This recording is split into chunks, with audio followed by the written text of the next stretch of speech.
បាទនឹងសួស្តីបងប្អូនទាំងអស់គ្នាហ្នឹងហើយសម្រាប់បងប្អូនទាំងអស់គ្នាដែលមានបំណងបាទចង់បង្កើតជាមួយនឹងគណនី OKX ឬក៏ OKX Exchange បាទវីដេអូនេះគឺខ្ញុំនឹងបង្ហាញបងប្អូនទាំងអស់គ្នាពីរបៀបនៃការបង្កើតឲ្យមានប្រព័ន្ធសុវត្ថិភាពខ្ពស់ហើយបងប្អូនទាំងអស់គ្នាមានទំនុកចិត្តនៅក្នុងការប្រើប្រាស់ជាមួយនឹង OKX ព្រោះថា OKX បើយើងគិតទៅគឺជា Exchange មួយដែលចូលលំដាប់ថ្នាក់ទី2បាទបន្ទាប់ពី Binance មកគឺ Exchange OKX នេះហើយមានសុវត្ថិភាពខ្ពស់ហើយមានអ្នកប្រើប្រាស់ច្រើនជាងគេលំដាប់ទី2នៅទូទាំងពិភពលោកហើយសម្រាប់បងប្អូនទាំងអស់គ្នាបាទដែលបង្កើត OKX មានគោលបំណងក្នុងការវិនិយោគដូចជា sport ឬក៏ future បងប្អូនទាំងអស់គ្នាអាចបង្កើតតាមរយៈតំណ link របស់ខ្ញុំបងប្អូនទាំងអស់គ្នានឹងទទួលបានជាមួយនឹង free bet ត្រឡប់ទៅវិញបាទគឺចំនួន 20% អញ្ចឹងតើអ្វីទៅគឺជា free bet អញ្ចឹងខ្ញុំបង្ហាញបងប្អូនទាំងអស់គ្នានេះគឺជា free bet មានន័យថារាល់ពេលដែលបងប្អូនទាំងអស់គ្នាចូលទៅធ្វើការ trade មិនថាជាក្នុង sport ឬក៏ future ទេបងប្អូនទាំងអស់គ្នាទទួលបានជា free bet ត្រឡប់មកវិញនេះគឺជាលុយ bet ដែលយើងទទួលបានមកវិញណានេះគឺបងប្អូនទាំងអស់គ្នាឃើញបូកហ្នឹងគឺជាលុយ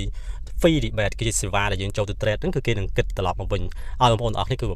ប៉ុន្តែបានតែសម្រាប់បងប្អូនទាំងអស់គ្នាដែលបង្កើតដោយដាក់ជាមួយនឹងបាទ referral code ឬក៏ចុះតាមតំណ link របស់ខ្ញុំដែលជា KOL ឬក៏អ្នកដែលគាត់ review ផ្សេងៗជា KOL តែប៉ុណ្ណោះអូខេហ្នឹងហើយអញ្ចឹងវីដេអូនេះមិនមែនជាការណែនាំបងប្អូនទាំងអស់គ្នាដាក់លុយវិនិយោគអីទេព្រោះថាការវិនិយោគទាំងអស់សុទ្ធសឹងតែមានហានិភ័យប៉ុន្តែគ្រាន់តែជាវីដេអូដែលបង្ហាញបងប្អូនទាំងអស់គ្នាបាទពីរបៀបនៃការបង្កើតជាមួយគណនី OKX ឲ្យមានប្រព័ន្ធសុវត្ថិភាពខ្ពស់ហើយមានទំនុកចិត្តក្នុងការប្រើប្រាស់តែម្ដងហ្នឹងហើយអញ្ចឹងសម្រាប់បងប្អូនទាំងអស់គ្នាដែលចង់បង្កើតជាមួយនឹង OKX ហើយបងប្អូនទាំងអស់គ្នាដែលកំពុងតាមទស្សនាវីដេអូមួយនេះ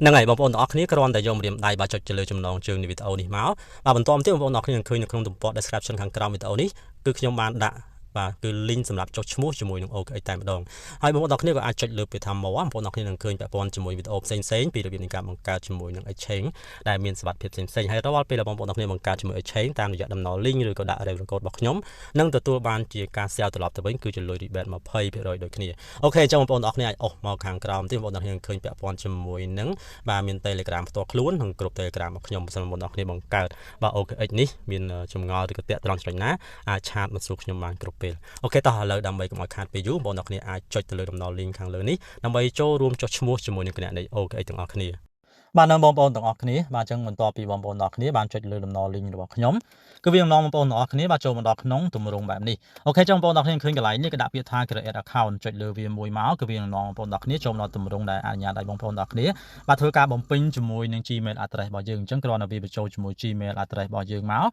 កបាទបន្ទាប់មកទៀតនឹងឃើញខាងក្រោមនេះក៏ដាក់ពាក្យថា sign up អញ្ចឹងយកម្រាមដៃចុចទៅលើពាក្យថា sign up នេះមកគឺវានឹងនាំយើងចូលមកដល់ក្នុងទម្រង់បែបនេះវិញម្ដងអូខេអញ្ចឹងមកដល់កន្លែងនេះគឺតម្រូវឲ្យយើងចូលទៅយកលេខកូដបាទចំនួន6ខ្ទង់ពីក្នុង Gmail របស់យើងមកបំពេញអូខេអញ្ចឹងចូលមកក្នុងប្រអប់ mail បងប្អូននឹងឃើញកន្លែងនេះគឺដាក់ពាក្យថា OKX ហើយចុចទៅក្នុងសារដែលគេបានផ្ញើនឹងមកនឹងឃើញជាមួយលេខកូដ6ខ្ទង់របស់យើងត្រង់ចំណុចនេះយើងអាច copy ក៏បានឬក៏ចងចាំវាយកមកបំពេញនៅក្នុងប្រអប់ខាងលើនេះក៏បានដែរអូខេអញ្ចឹងបន្ទាប់មកទៀតបន្ទាប់ពីយើងបំពេញហើយគឺវានឹងនាំយើងចូលមកដល់ក្នុងទម្រង់បែបនេះវិញម្ដងអញ្ចឹងនៅត្រង់ចំណុចនេះគឺតម្រូវឲ្យបំពេញបាទបងប្អូនបំពេញជាមួយនឹងលេខទូរស័ព្ទរបស់យើងហើយខាងមុខនេះខ្ញុំបញ្ជាក់ថាជាលេខកូដប្រទេសរបស់យើងគឺបូក855អញ្ចឹងលេខទូរស័ព្ទអត់ចាំបាច់ដាក់លេខ0ពីមុខក៏បានដែរនេះឧទាហរណ៍ថាខ្ញុំដាក់លេខ015ហើយបន្តទៀតលេខទូរស័ព្ទកតុយ5 6ខ្ទង់7ខ្ទង់ខាងក្រោយហ្នឹងមកគឺយើងខាងមុខនេះគឺតម្រូវដាក់លេខ0ទេបាទយើងអាចដាក់15ទៅតែម្ដងក៏បានដែរបន្ទាប់ពីដាក់ហើយចុចលើពាក្យថា verify now នឹងនាំបងប្អូនទាំងអស់គ្នាចូលមកដល់ក្នុងទម្រង់បែបនេះអញ្ចឹងកន្លែងនេះគឺគេនឹងផ្សាយសារជាលេខកូដ6ខ្ទង់ចូលមកក្នុងលេខទូរស័ព្ទដែលយើងបានដាក់ហ្នឹងប៉ុន្តែបើសិនបើទូរស័ព្ទដៃខ្លះគឺវាអត់លោតនៅខាងលើនេះទេទូរស័ព្ទដៃខ្លះគឺវាលោតអូតូយើងតែម្ដង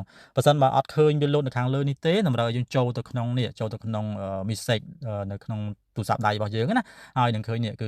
ជាសារដែល OKX គេបានផ្ញើលេខកូដចំនួន6ខ្ទង់ហ្នឹងមកអូខេអញ្ចឹងយកលេខកូដហ្នឹងមកបំពេញមកគឺវានឹងនាំយើងចូលមកដល់ក្នុងទំព័រមួយទៀតដែលអនុញ្ញាតឲ្យបងប្អូនទាំងអស់គ្នាបាទ create ជាមួយនឹង password របស់យើងអញ្ចឹងមកដល់កន្លែងនេះខ្ញុំចង់បញ្ជាក់ថាយើងត្រូវតែនេះ follow ទៅតាមអ្វីដែលគេបានបញ្ជាក់យើងខាងក្រោមនេះអញ្ចឹង password គឺត្រូវតែផ្ដើមដោយអក្សរធំអក្សរតូចលេខនិងសញ្ញាឲ្យធ្វើយ៉ាងណានៅក្នុងតួអក្សរនីមួយៗបូកទាំងលេខបូកទាំងសញ្ញាហ្នឹងឲ្យបា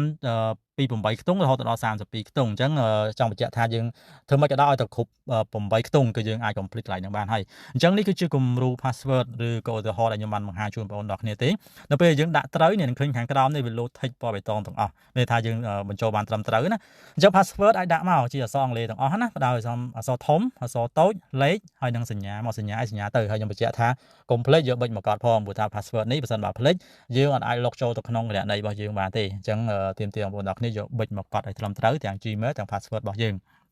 អូខេអញ្ចឹងបន្ទាប់ពីបំពេញបានត្រឹមត្រូវហើយយើងចុចលើពាក្យថា confirm ខាងក្រោមនេះមកគឺវានឹងនាំយើងចូលមកដល់ក្នុងទម្រង់បែបនេះអញ្ចឹងកន្លែងនេះគឺតម្រូវបងប្អូនទាំងអស់គ្នាធ្វើការដំឡើង app របស់គេគឺជា app OKX Exchange ណាដាក់លើទូរស័ព្ទដៃរបស់យើងជាមុនសិនបើសិនបើយើងប្រើប្រាស់ iPhone កន្លែងនេះគឺវា load រូបផ្លែប៉មឡើយនេះប៉ុន្តែបើយើងប្រើប្រាស់ទូរស័ព្ទដៃដែលដំណើរការដោយ Android កន្លែងនេះគឺវា load Play Store អូខេអញ្ចឹងចុចដំឡើងវាមកនៅពេលដែលដំឡើងនេះដំឡើងចុចកន្លែងពាក្យថាដំឡើងវានាំយើងចូលមកកន្លែងដំឡើង app អញ្ចឹងទៅបងប្អូនទាំងគ្នាធ្វើ process ពាក់ព័ន្ធមួយការដំឡើង app មកហើយចុចលើពាក្យថា open នេះមកវានាំបងប្អូនទាំងគ្នាចូលមកដល់ក្នុងទម្រង់បែបនេះអញ្ចឹងមកដល់កន្លែងនេះអ្វីយើងត្រូវធ្វើបន្ទាប់ឃើញខាងក្រោមនេះគេដាក់ពាក្យថា login អូខេអញ្ចឹងយើងអត់យក sign up ទេដោយសារតែយើងមានគណនីរួចរាល់ហើយដោយបងប្អូនទាំងគ្នាបានបង្កើតជាមួយ Gmail password និងបំពេញជាមួយលេខទូរស័ព្ទរបស់យើងរួចរាល់ហើយអញ្ចឹងយើងមាន account របស់យើងរួចរាល់ហើយអ្វីដែលយើងត្រូវធ្វើគឺយើងចុចលើពាក្យថា login អូខេបន្ទាប់ពីចុចលើពាក្យថា login វានឹងនាំយើងចូលមកដល់ក្នុងទម្រង់បែបនេះបងប្អូនទាំងគ្នាឃើញខាងក្រោមនេះគឺយើងបំពេញជាមួយ Gmail របស់យើងមកអញ្ចឹងខាងលើនេះយើង select យកទូរស័ព្ទក៏បាន Gmail ក៏បានដែរប៉ុន្តែជាការ recommend នេះចុចយក email ខាងលើហើយវាបញ្ចូល email ខាងក្រោមនេះមកហើយចុចលើពាក្យថា next អូខេអញ្ចឹងគឺវាទាមទារយើងបញ្ចូលជាមួយ password ដែលយើងបានធ្វើការ create ដែលខ្ញុំបានបញ្ជាក់ថាយើងត្រូវតែផ្ដើមដោយអក្សរធំអក្សរតូចលេខសញ្ញាហ្នឹងគឺបំពេញត្រង់ចំណុចមកបន្ទាប់ពីយើងបំពេញ password របស់យើងរួចរាល់ហើ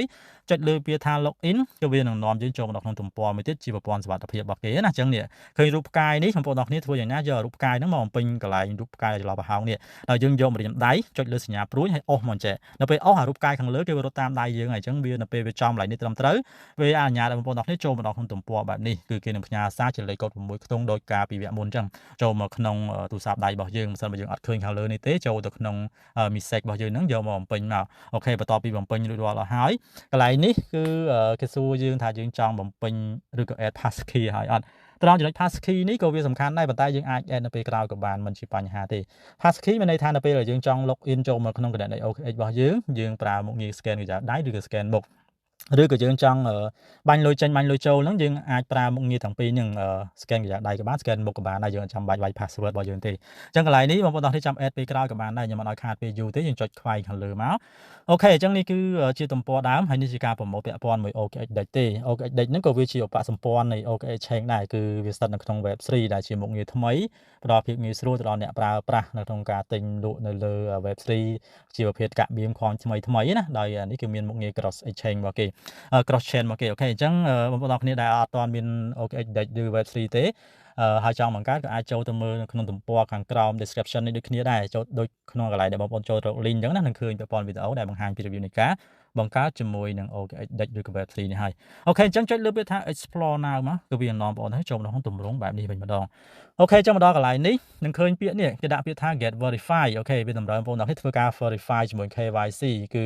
KYC នេះគឺយើងត្រូវតែដាក់ជាមួយអត្តសញ្ញាណប័ណ្ណឬក៏ passport ឬក៏បានបើកបរមួយណាក៏បានដែរហើយត្រូវតែមានសុពលភាពហើយមួយទៀតអាយុត្រូវតែគ្រប់18ឆ្នាំហើយមួយទៀតនៅពេលយើងដាក់អត្តសញ្ញាណប័ណ្ណរបស់យើងរួចរាល់ហើយបងប្អូនទាំងគ្នាត្រូវធ្វើការ selfie ផ្ទៃមុខរបស់យើងអូខេអញ្ចឹងខ្ញុំបញ្ជាក់ឲ្យហើយណាអញ្ចឹងយើងចុចលើពាក្យថា get verify នេះមកវានាំបងប្អូនទាំងគ្នាចូលមកទម្រង់បែបនេះចុចលើពាក្យថា verify now អូខេមកដល់កន្លែងនេះគឺវាជាប់ camera យើងអូតូហើយយើងចុចលើពាក្យថា next វានឹងនាំឲ្យយើងជ្រើសរើសនេះវាមានតាំងពីបានបើកបរមានតាំងពី national ID មានតាំងពី passport អូខេអញ្ចឹងបើសិនបើយើងមានបានបើកបរជាការ recommend គេឲ្យដាក់បានបើកបរទៅប៉ុន្តែបើអត់ទេយក national ID មកមានន័យថាជាអត្តសញ្ញាណប័ណ្ណរបស់យើងប៉ុន្តែបើអត់ពីខាងលើទេដាក់ passport ក៏បានដែរមិនជាបញ្ហាទេអូខេចុចលើពាក្យថា next មកដល់កន្លែងនេះអូខេយើង next ឲ្យអស់មកដល់កន្លែងនេះយកម្រាមដៃចុចលើសញ្ញាទ្រូងជ្រូកនេះឲ្យវាលោតសញ្ញា tick មួយមកហើយនឹងឃើញពាក្យថា start verify ខាងក្រោមចុចលើវាបងប្អូនទាំងគ្នាចូលមកក្នុងទម្រង់បែបនេះចឹងកន្លែងនេះគឺគេតម្រូវយើងថតបាទបើសិនបើយើងមានដាក់អត្តសញ្ញាណប័ណ្ណគឺថតផ្ទៃខាងមុខនិយាយរួមទៅមិនថាជាបានបើកបរតញ្ញាណប័ណ្ណឬក៏ passport ទេគឺថតផ្ទៃខាងមុខនេះគឺ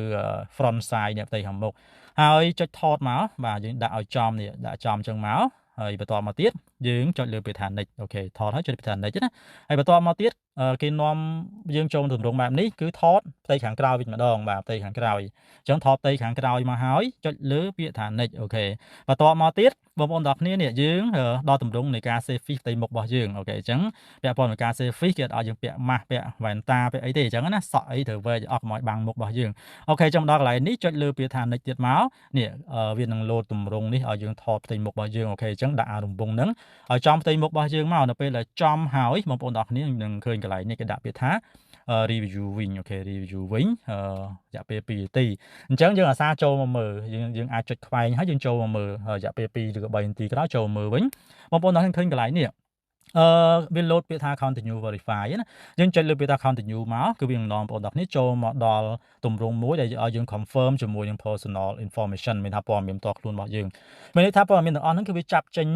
ពីអត្តសញ្ញាណប័ណ្ណឬក៏ប័ណ្ណបបឬក៏ passport របស់យើងហើយអញ្ចឹងយើងគ្រាន់តែផ្ទៀងទៅបើថាឈ្មោះរបស់យើងត្រឹមត្រូវឬអត់ថ្ងៃខែឆ្នាំកំណើតរបស់យើងត្រូវឬអត់ហើយនេះ national ID card របស់យើងត្រឹមត្រូវឬអត់បើយើងផ្ទៀងថាអូត្រឹមត្រូវហើយចុចលើពាក្យថា confirm មកអូខេបងប្អូនទាំងអស់គ្នានឹងមកដល់ទម្រង់បែបនេះមកដល់កន្លែងនេះគឺគេតម្រូវយើងបំពេញព័ត៌មានខ្លះទៀតខាងលើនេះគឺជា address គឺមានភូមិឃុំអញ្ចឹងទៅយើងដាក់តែបើយើងនៅភ្នំពេញយើងដាក់តែសង្កាត់ខណ្ឌហើយទីក្រុងភ្នំពេញទៅអូខេអញ្ចឹងនេះគឺជាឧទាហរណ៍ណាខ្ញុំចុចលើកន្លែងនេះមួយមកយើងគ្រាន់តែវាយយើងគ្រាន់តែវាយអក្សរពេមួយទេនេះគឺវានឹង load auto យើងតែម្ដងហើយកន្លែងនេះមិនយកជាផ្លូវការពេកទេមានន័យថាយើងដាក់ធ្វើយ៉ាងណាឲ្យតែវា complete ទៅអញ្ចឹងខ្ញុំចង់បញ្ជាក់គ្រាន់តែវាយអក្សរពេទៅវានឹង load ឡើងនេះដូចជាព្រែកភ្នៅព្រែកភ្នំពេញCambodia អញ្ចឹងទៅអញ្ចឹងចុចតាមគេនឹងមកនេះក៏យកនឹងឲ្យចុចខាងក្រោមនេះមកបន្តមកទៀតខាងក្រោមនេះកន្លែង postal code នេះឬក៏ zip code ដាក់ 12000 មកអញ្ចឹងដើម្បីកុំឲ្យបងប្អូនអ្នកគ្នាដែលមានផលវិបាកថានៅខេត្តអីពិបាកគិតអីច្រើនដាក់មកដាក់នៅភ្នំពេញទាំងអស់មកព្រោះថា zip code ឬក៏ postal code ហ្នឹងគឺ 12000 ទេអូខេចុចលើនឹងមកបន្តមកទៀតបងប្អូនទាំងអស់គ្នានឹងឃើញខាងក្រោមនេះក៏ដាក់ពាក្យថា next ខ្ញុំបញ្ជាក់ឡើងវិញខាងក្រោមនេះគឺវា postal code ដាក់ 12000 ហើយខាងលើនេះចុចមកដាក់ខណ្ឌណាក៏បានដែរវាអត់ផ្ទៀងផ្ទាត់អីជាផ្លូវការពេកទេកន្លែងនេះណាអូខេអញ្ចឹងចុចលើពាក្យថា next មកបងប្អូនទាំងអស់គ្នាឃើញកន្លែងនេះគេដាក់ពាក្យថា identify បាន verify អូខេអញ្ចឹងតោះខ្ញុំនឹងបង្ហាញពាក់ព័ន្ធមួយ account ដែលយើងបានបង្កើតដោយជោគជ័យជូនបងប្អូនទាំងអស់គ្នានឹងឲ្យបងប្អូនទាំងអស់គ្នាអញ្ចឹងសម្រាប់គណនីយើងបង្កើតបានដោយជោគជ័យបងប្អូនទាំងអស់គ្នាយើងពេលដែលយើងចូលមកក្នុង account របស់យើងសាកចុចទៅលើសញ្ញាត្រេ9ខាងលើនេះចុច9ខាងលើហ្នឹងបងប្អូនទាំងអស់គ្នាឃើញខាងលើនេះគឺវា load ពាក្យថា verify អូខេ verify មានពណ៌បៃតងចេះហើយយើងអាចចុចទៅមុខទៀតមកនឹងឃើញពាក់ព័ន្ធប្រព័ន្ធសុវត្ថិភាពរបស់យើងផ្សេងដែលយើងអាចបំពេញចូលដូចជាការភ្ជាប់ជាមួយ app authenticator ឬក៏ការដាក់អីបន្ថែមអញ្ចឹងទៅបងប្អូនទាំងគ្នាអាចចូលទៅ set បន្ថែមបានអញ្ចឹង line នេះខ្ញុំមិនលម្អិតទេហើយពាក់ព័ន្ធជាមួយការប្រើប្រាស់ app authenticator ដែលជា app ប្រព័ន្ធសុវត្ថិភាពខ្ពស់មួយដែលគេនិយមប្រើហ្នឹងបងប្អូនទាំងគ្នាក៏អាចចូលទៅមើលខាងក្រោមវីដេអូនេះខ្ញុំនឹងដាក់